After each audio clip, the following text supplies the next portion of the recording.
Hello, podcast listeners. You are now listening to the Coffee, Health, and Science podcast. I'm your host, Jordan River, and I want to thank you for tuning in today. Before we get started, I implore you to share the Coffee, Health, and Science podcast. Share with a friend, with a peer, with a colleague. We do appreciate you guys spreading the show. Make sure you're subscribed. Give us a good rating and review. It helps us out a lot more than you might think.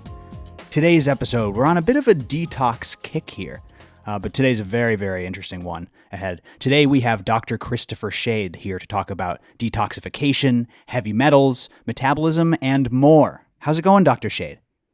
Doing very good. How are you doing? Doing excellent. Really excited to speak with you after looking at your bio and running through these pre-question kind of niceties. But first, for the first-time listeners, could you please give a brief background on yourself, what led you to the world of detox and heavy metals and alternative wellness and all that fun stuff? Yeah, brief's always hard to do when I talk about this stuff because I had such a circuitous route from growing up being kind of reductionist-based science type guy, going to college, becoming not reductionist, then becoming an organic farmer. And then, about to get married, I got to get out of that and I got to go back and get another degree. And so I got a master's and then a PhD looking at environmental chemistry. First, environmental chemistry around agriculture because my holistic farming background. And then I moved into metals in the environment and specifically mercury and got a PhD in that and started and I patented a testing for looking at different forms of mercury in the environment and in people and developed a test looking at those forms and how they move around through the body. Brought that over into the functional medicine and integrative medicine world. And just as a little point of reference, early on, it was more integrative medicine and it was more energy medicine Sure. and Eastern medicine mixed with Western stuff. Transitioned more into functional medicine, which is a little bit more Westernized approach, looking at function of different systems. And I brought this testing to them, which they liked a lot, but they had really poor ways of dealing with metal toxicity. It was all around using pharmaceutical chelators. And I tried using them and got myself sick doing that and had to pull myself out of that hole and then had to develop a whole holistic but very technologically advanced system of detoxification, just bringing up all the natural detox systems in the body and linking them all together in this kind of baton race of, bringing toxins out of the cell, making sure that they get all the way out of the body. And to do that, we had to do these nanoparticle deliveries to make a lot of things like glutathione work. And so that's really what brought us to where we are now. First testing, then developing detox around it, making nanoparticle deliveries for that, and then applying that to all kinds of other things like metabolic medicine, cannabinoids, mitochondrial stimulants. And that brought us to where we are today. Geez, wow, man. There's a lot of synchronicities here. We talk a lot about natural farming and regenerative agriculture on this podcast. Oh, right on. So I think we're going to jive just fine. But I like that you came from and kind of still exist in this very scientific sphere, right? Like, I would love to hear from your expert view the real scoop when it comes to heavy metal toxicity. You know what I mean? You hear some doctors saying toxins, what is this toxins, and kind of dismissing it outright. You see other people on the far side of the spectrum who are, deep in the woo-woo world. So from a very scientific, just absolutely reality-based perspective, are these heavy metals a real threat to our collective health? Where do these metals primarily come from? And what can we do to help prevent and cure the problem? Well, it's overall toxins are a big issue. What we do through time is we shift between different dominance of toxin types. Sort of the heyday of metals toxicity was kind of the 80s, probably the 50s through the 80s into the 90s. And we had a lot of metals. There was still metal paints around. There was metal fillings. And there was metals in the vaccines. And then we started shifting away from that. But now we're in a plastics and volatiles and pesticides age. Whoa.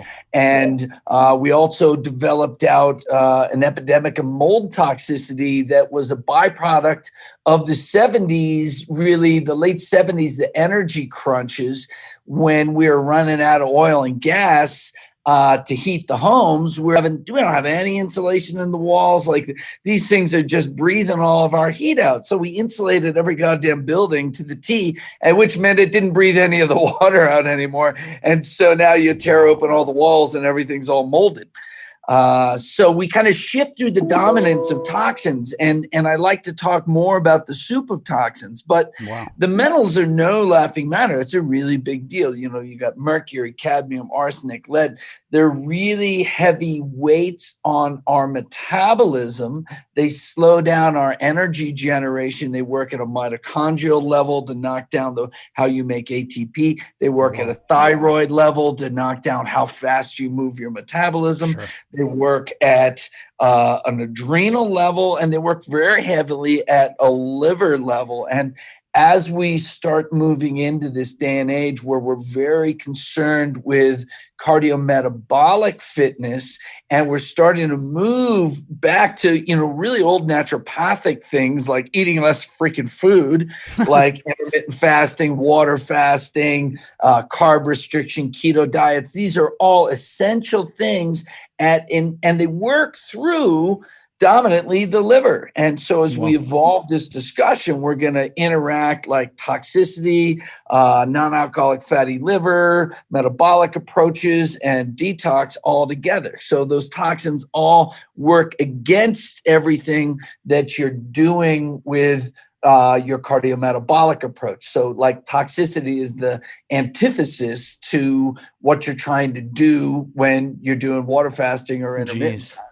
Wow, that is mind-opening. I totally follow on that. So, but what you're saying is, when it comes specifically to the heavy metals, I know that was very pertinent what you said about how we switched to plastics, and I know that there's all these endocrine disruptors being leached from this plastic and all sorts of stuff there. But it was interesting that you said the heavy metals was kind of a more of a thing of the past due to those. We kind of wised up to it, did we not? Yeah. I mean, it was a very metal-rich world. I mean, look at how old are you? 30. 30. All right. I'm 51. The cars I grew up in were all freaking metal, and they're all plastic now. Yeah, Even 100%. Everything's plastic, and all the chrome and all the everything. I mean, just everything was made out of metal back then. And we switched to everything being made from plastic. And the switchover point was the movie The Graduate, when the older guy says to Dustin Hoffman, "I got one word for you: plastics." And that was the. He was right. That's a good point, though. But from a health perspective, that's exactly right. And I'm like kind of yearning for those metal. I have a metal cup now it's my favorite cup because I don't like drinking out of plastic water bottles. Oh no, I'm like yelling at my kids. I'm like, damn it, get rid. They're like, well, they're easy to squeeze, these plastic ones. I'm like, get stainless, okay? I'm yearning for the day of the metals. Totally. Because the plastics are rough, and you look, and that started in the environment 20, 30 years ago. We were having whole populations of frogs and fish lose their sense of how to mate. And there was whole population collapses, and they were near these like plasticizer plants and stuff. Jeez. And so, I mean, that's I don't know what we're toying with here.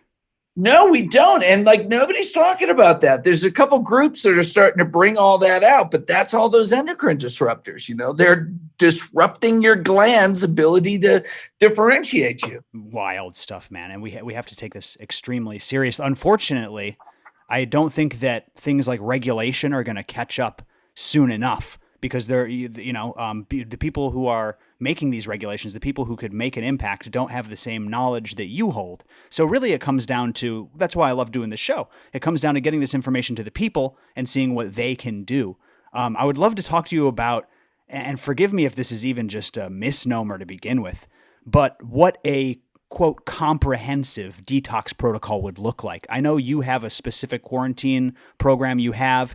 Does it depend on different levels of toxicity, different types of toxicity? Does it depend on each person? Just tell me about a comprehensive detox protocol. Yeah, well, we're in an age where everybody wants everything individualized, and part of that is our vanity, and part of that is the reality of biochemical individualization. Sure. But at the same time, the human is, a discrete species that, works a certain way. And in detox, we brought it down to here. This is the core of how this all works. And say you're in a cell and you got some toxin in there, you got to get it out of your body, right? And so there's this system you have called phases of detoxification, where you'll take a toxin like a plastic, you're going to activate it. And what activating it means is to make it highly reactive for a little bit of time so you can link one of your biomolecules onto it. Now, when you link one of your molecules onto it, and there's three main ones you use: glutathione, glucuronic acid, sulfate. So you link something onto it, and then it has a certain shape, charge, and a certain taste that the transport system, and I said the baton race, the transport system is going to transport this all Recognize it, right? This is similar to the chelation process you were describing before with pharmaceuticals that can often be harmful. To a degree. Okay. Now, your transport system is going to start at a cell level, and it's going to transport across the cell membrane from inside the cell to outside of the cell. This is called phase 3 detox. So boom, you push it out of the cell, it goes into the blood. It's going through the blood. You got to get it out. So boom, you pull it from the liver with another transporter, and then boom, you dump it from the liver into the bile flow to go into the GI tract. Now, that little transition there from the liver cell into the bile tree is one we're going to come back to and talk about, because that's where the whole process gets dysregulated the most. Sure. All right. So dumped into the bile, into the GI tract, and you should go poop that out. Or it's going through the blood, pulled into the kidney, dumped into urine, you pee that out. Sure. Then one of the lesser paths, but still an existing path, and this one we don't understand the transporters and such, but we can measure it, is going out through the skin with the sweat. Right. All right. So poop, pee, sweat. That's all got to happen. That's the finals. You got to kick it out the door eventually. You can usher it around your house all you want, but eventually you got to kick it out the door. Yeah. So where do these things break down? All right. Now, let's talk about that liver thing. So say you got it out of the cell, you're in the blood, you pulled into the liver. Now, you've got to get out of the liver into the bile flow. Now, you got to think bile, what's that? That's that green fluid that comes out of the liver, builds up in the gallbladder, and then gets dumped out when you eat. And it's responsible for digesting fats, specifically emulsifying fat droplets into little droplets that can be absorbed in your GI tract. So bile up to this point had just been a digestive fluid, but it turns out that the transporters that move toxins also move bile. So if you're not moving bile, you're not moving toxins. So what would block that flow of toxins and bile from the liver into the bile tree? Well, there's a couple things. Various sources of inflammation do that. Fatty deposition in the liver does that. Right. Let's just talk about the major sources. The probably the most quintessential source of inflammation to block things is something called endotoxin or lipopolysaccharide. Now, what is endotoxin? These are little parts of bacteria that you absorb into circulation from various areas where you have an infection. The most relevant ones in our world right now are the GI tract. People talk about leaky gut, right? Yeah. Leaky gut leaks endotoxin into the blood. And what happens is the immune system sees these little parts of the bacteria and it thinks there's a systemic infection. Right. Attacks it. So it winds inflammation up. And inflammation is a pro-oxidant thing. Inflammation, you make like peroxides and bleach-like molecules to go and oxidize or rust or burn up the bacteria. So when you do that, you turn down your whole antioxidant system. Well, it turns out all the detox chemistry is within the antioxidant system. Oh, wow. So the inflammation winds up oxidation and turns on antioxidation. And so that turns down detox. Other places you can get this from, the most common one is periodontal infection. So poor oral health. Jeez, There's man. all this focus on the oral systemic connection, and Yeah. that is one of the biggest reasons. You're calling back to a lot of recent episodes. We just had a specialist talking about the oral health, body health, microbiome connection. We just had a bile duct specialist. Like you're right in the lane here. Please continue. Tying it all together. Yeah, you here. are. You seriously are connecting a lot of dots between a lot of past guests. I just had to say it for the audience. You're enlightening the audience right now, my friend. Yeah. So you got periodontal disease, endotoxins going into your blood, and it's blocking the bile ducts. It blocks that transport of bile and toxins from the liver cell into the bile tree. It makes sense. Yeah, it's stunning, but it does make sense. So where do they go then? So remember, I talked about these transporters. So you got a bunch of doors, indoors and outdoors. So that from the blood into the liver cell is an indoor, but there's also an outdoor. So you got the indoor into the liver cell, and then there's the outdoor to the bile, but that one's closed because of the inflammation. And so all that stuff builds up in the liver cell, and it's about to kill the liver cell. In fact, the bile salts, they're detergents. They're going to digest the fatty membrane of the liver cell if they build up too much. So what does the liver do? Dumps them all back into the blood. The toxins, the free radicals, the bile salt, all just get dumped. It's a liver backflush back into the blood to save the liver. And then those things, they go to the kidneys and overload the kidneys. You get lower back stress. They come out to the skin and you get itching in the skin. You get rashes in the skin. They go up to the brain. They wind up inflammation in the brain. You got brain fog. You got anxiety. You got depression. All this stuff because of improper detoxification. And then even if you don't have directly a lot of inflammagens, stress itself blocks that liver to gallbladder transition. It shifts you over into the sympathetic autonomic dominance. Remember the autonomic nervous system. You got sympathetic, which is fight or flight. Right. You got parasympathetic, which is rest, digest, repair, regenerate, detoxify. Detox is all on there. So when you're in stress and you perceive a fight or flight situation, even if it's just that you can't pay a bill that day, you're going to lock that bile flow up because you need to run away from the tiger. You don't need to digest. It's stunning though, Dr. Shade, because I feel I don't want to go off on a whole path here, and I definitely don't want to start talking about society and politics. But I will say that specifically the United States has been whipped up into a constant state of agitation. And we're already constant sympathetic stress. We're already in such poor health. And frankly, the media on both sides of the aisle, I'm not talking about any party here. I'm talking about the fact that they want your clicks because they're scaring you into clicking. I think that this is a huge detriment on our national health. And I think that if we recognized it, we would consider it a crime. Oh, totally. This is psychological warfare. And people say stress kills, but I'm giving you the mechanisms by which it kills. Seriously. It's locking you away from any of the house cleaning duties that you have to your body. And long term, it's locking you away from any of the regenerative biology that you have in your body. Your stem cells go to shit.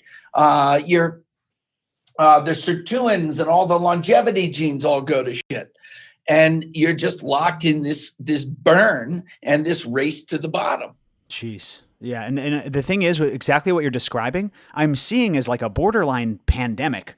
We're talking about pandemic. I'm seeing it all over the place and in young people. Like literally a healthy kid that I work with that runs our Instagram was falling apart. And it's doctors can't tell him why. And it was totally what you're describing. Leaky gut, all that. He was just getting onto that path when I kind of was helping guide him along. And he actually found this podcast. But I see this all the time. It seems to be very, very common. Is that the case from what you can tell? Oh, absolutely. I mean, it's happening all the time. My clients aren't old. My clients are young. I mean, I got old clients too, but they're all over the map. And it's more perplexing in the young ones because and they have, the adrenal reserves to drive themselves too far before they turn around. So they tend to really screw things That's a up good before point. they start trying to get better. Sure, kind of relying on their youth to put them through when they should deal with their problems. That's right. But a lot of the time, they don't even know that there's a problem. It's just really, it's really, really wild, man. And I want to get people hip to this stuff. So let me just finish this path out for all of the detox, and then we can go back into, what do we do about it? How does metabolic stuff track into it? What did our program, the quarantine recovery program, is to recover you from being stuck at your house, eating poorly, being exposed to more toxins, and being stressed out. So how do we exactly what's going on right now, man? It's sad. Yep. I shouldn't laugh. I'm laughing because it's sad and it's true. I mean, you got to have humor or you're going to be upset, and then that's going to put you more into sympathetic, and then you're going to die faster. Thank you, Dr. Christopher Shade. There you go. So, all right. So say everything's all right and we're dumping the toxins into the bile, they get down to the GI. Now, a lot of them reabsorb. They go right back into the intestines and go back into the blood. So to make everything work, we need to stimulate the cellular processes of kicking stuff out of the cell into the blood. Mm-hmm. We need to stimulate the liver transitions, the ability of the liver to pull from the blood, dump into the bile, and specifically making sure that the bile flows. And then when it gets down to the GI, we have to pick it all up with what are called toxin binders.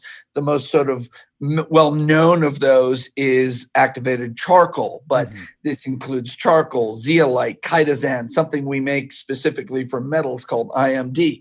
So when we are approaching detox, we use these nanoparticle deliveries to deliver in all the activators that working on a cellular and liver level and kidney level.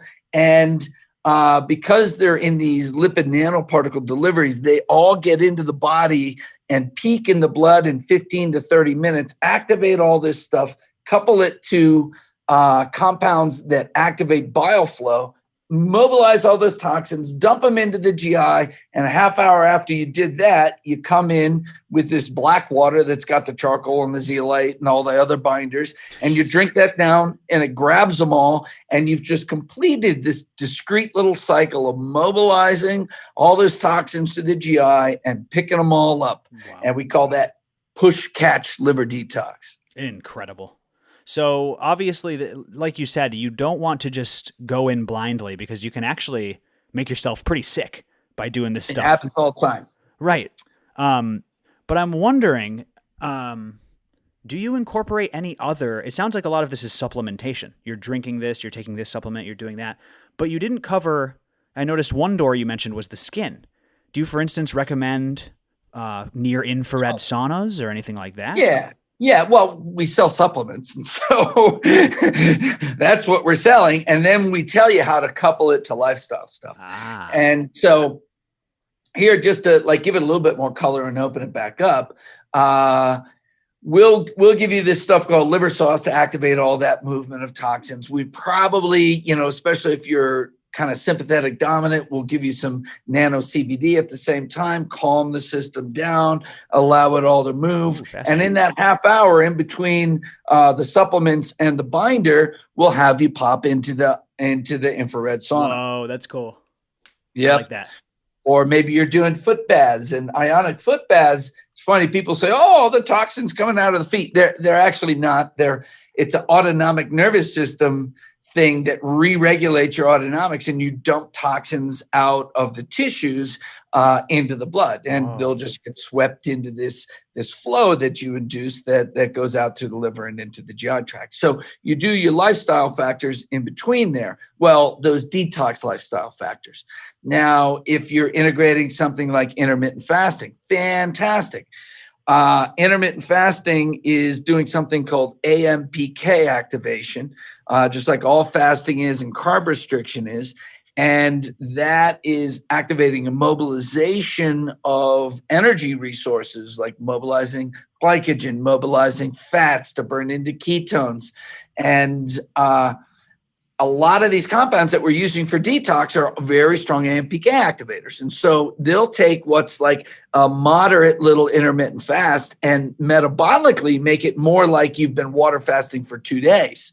Like you'll really wind up ketone generation and all that. Wow. And so you'll do that detox while you're in that space. Because I was talking about all these liver pathways and stuff. And I mentioned before that the metabolic aspects that we're looking for in the biohacking these days, those are all activated through the liver. In fact, there's something called liver kinase B1 that is the central AMPK activator that really turns up this mobilization of fat, clearing out of fatty deposits like fatty liver. And with it is also turning up all those transporters, including the movement of the bile, and tightening up the tight junctions between the cells in the liver and the GI. So we talked about leaky GI. How often you talk about leaky liver? But you get leaky liver. You get leaky liver in this worn out liver that has been fed too much. So right. the central way to create fatty liver is to eat carbs all the time and not exercise enough to burn off those resources. And you start storing everything as fat. Now, the antithesis to that is called autophagy. And that's where you burn up one of the subsets of autophagy, which is self-eating, is lipophagy, which is burning up fatty deposits. Right. And the liver is totally dependent on this, and it only happens during these times when you're carb fasted.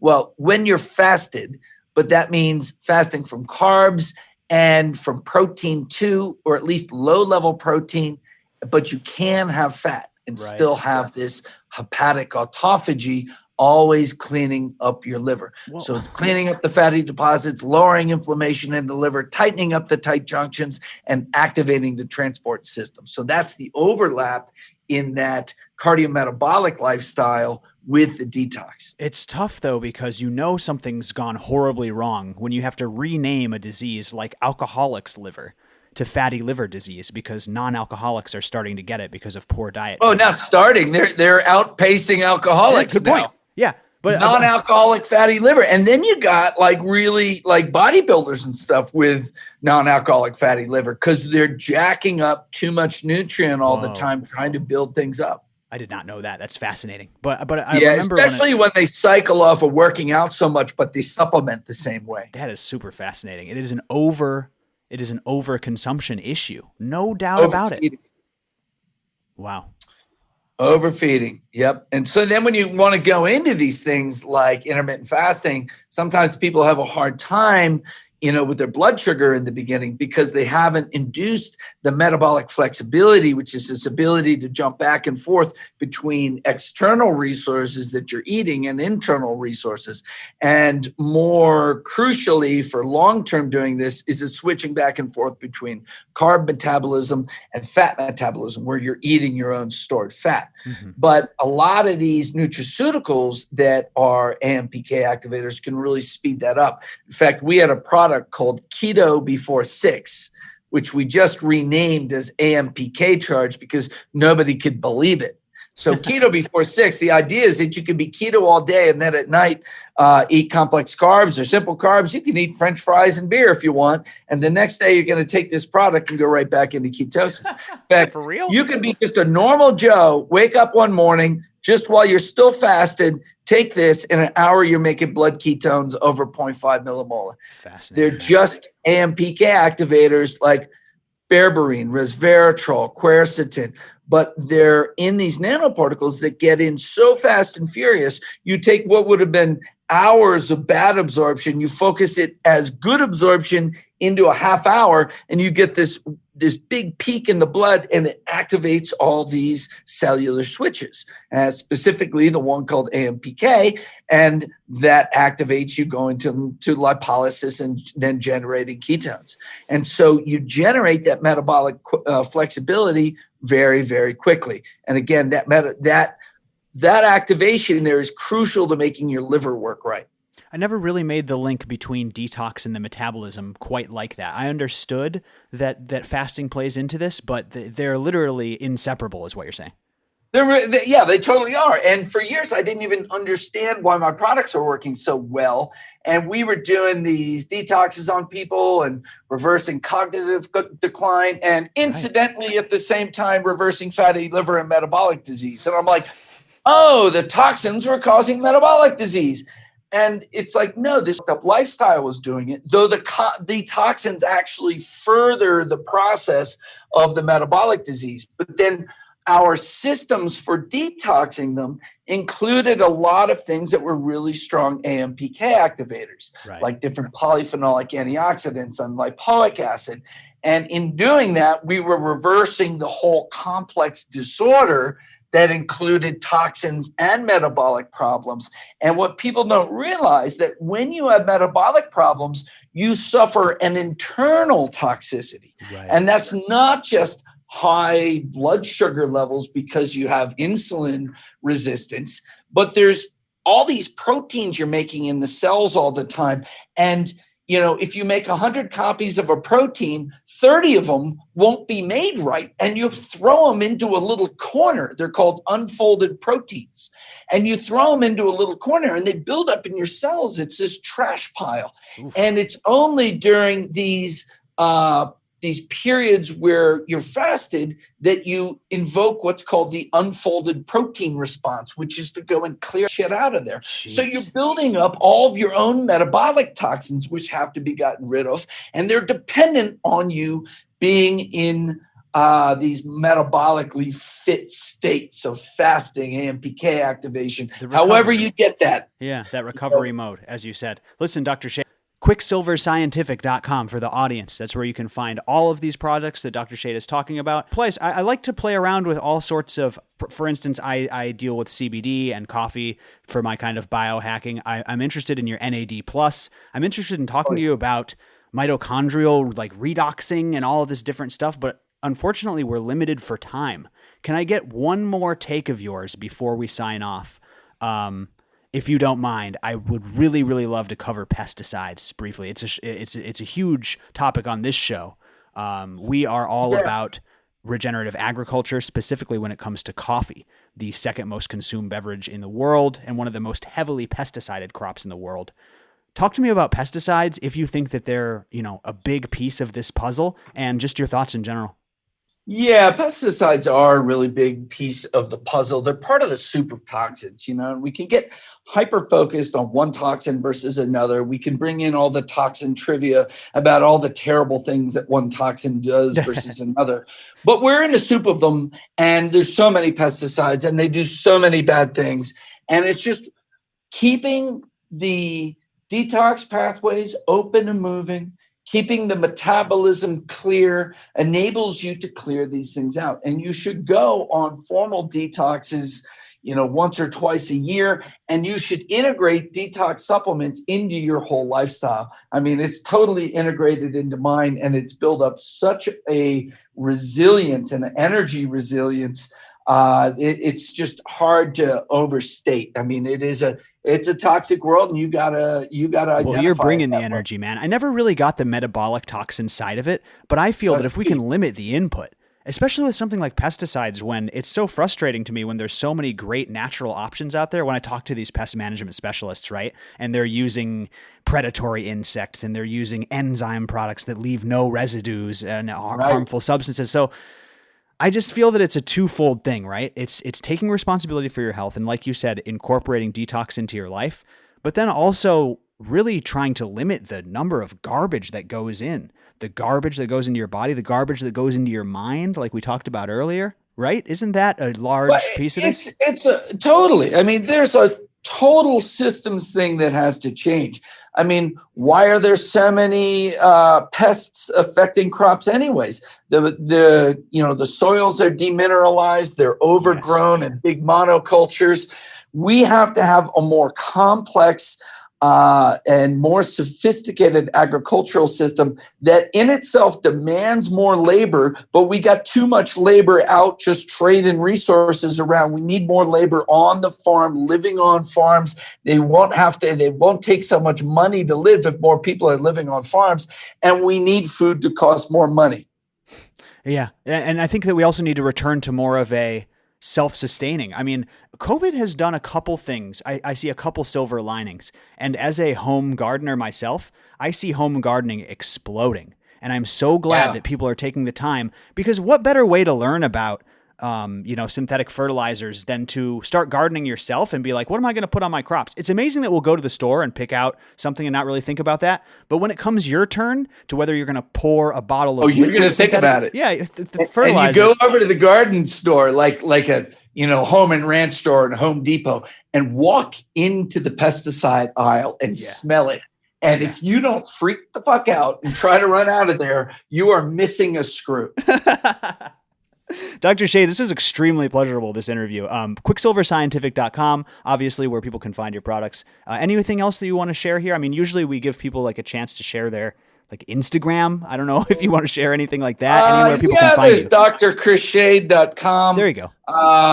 You should go onto our website and check out the quarantine recovery program, because we will lead you through. There's a whole drip marketing campaign that leads you through it. There's all kinds of resources, and we lead you through a month of detox focus, but still with metabolic activation in it. Then a month into metabolic activation, but still with some detox in it. And then a whole month of raising NAD levels and getting a higher mitochondrial density to get out of the fog that you're in during quarantine. And it features heavily a lot of CBD and a lot of relaxing things to kind of take you out of that sympathetic dominance. I would love to, maybe down the road in a couple of months or something, if you're freed up, talk to you about specifically the mitochondrial science. That stuff really, really fascinates me. Absolutely. Sounds amazing. Thank you, Dr. Christopher Shade. I'll wrap up the podcast. I know you're a busy guy. I'll let you sign off here. How does that sound? All right. Well, thank you very much. It's been great being here. And thank you, sir. Come look for more information from us. Appreciate you so much. Take care and have a lovely day. Loved that interview, and I know you listeners did too. Thank you so much for subscribing to the Coffee, Health, and Science podcast. We'll see you next time, everybody. Have an extraordinary day out there. Bye-bye.